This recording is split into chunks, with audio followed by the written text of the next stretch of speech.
جماعتونه د دې دپاره و چې د رب کائنات توحید پکې بیان کا. جماعتونه د دې دپاره و چې د الله سبحانه وتعالی یووالی پکې ذکر کا. هغې جماعتونه د دې دپاره مقرر کړل وایي تاسو مونږ سره په دې خبره لوز وکړئ چې ووټ به مولانا فضل الرحمن له ورکړئ. آیا مسجد د دې دپاره ظلم دې ته وایي وضع الشیء فی غیر محله. د مسجد مقام د قرآن نه معلوم که وان المساجد لله.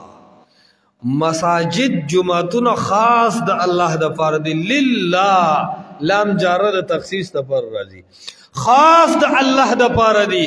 دا د جمهوریت د لاډ میکال او د طاغوتی قانون د مهنت دپاره نه دي. ان المساجد لله. مساجد صرف اور صرف الله دپاره دي. فلا تدعو مع الله احدا.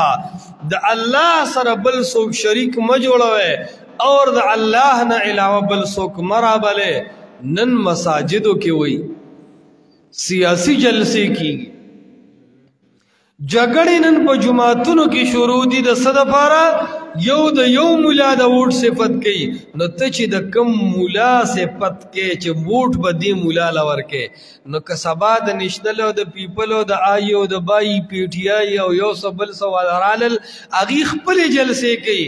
د هغې د منع کولو دپاره هېڅ جرأت بیا عالم نشي کولی. ستا د عالم ستا د سیاسي سړي د هغه جلسه به جماعت کې کیږي او د بل به نه کیږي.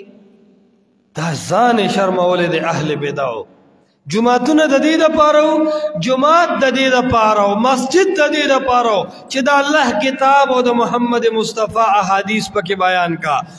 دی اهل بدعو د قرآن درسونه جماعتونو نه بار کړل.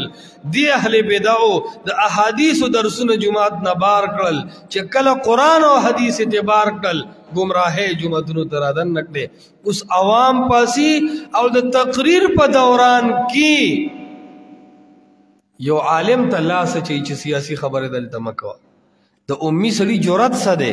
عالم د قرآن او حدیث بیانوي او امي دې پاسي چې 32 نه چې دا مخامخ 2 پیدله مات کو.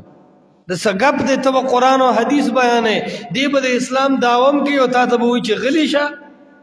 خو پته لګي ته بیان د هغه څه کې کم چې خالص د یوې پارټۍ او د یو ظالمانه سوچ دپاره ته مخکې ځي. بس عوام وایي چې راشه دا شی جومات ته دي راوړو نو ته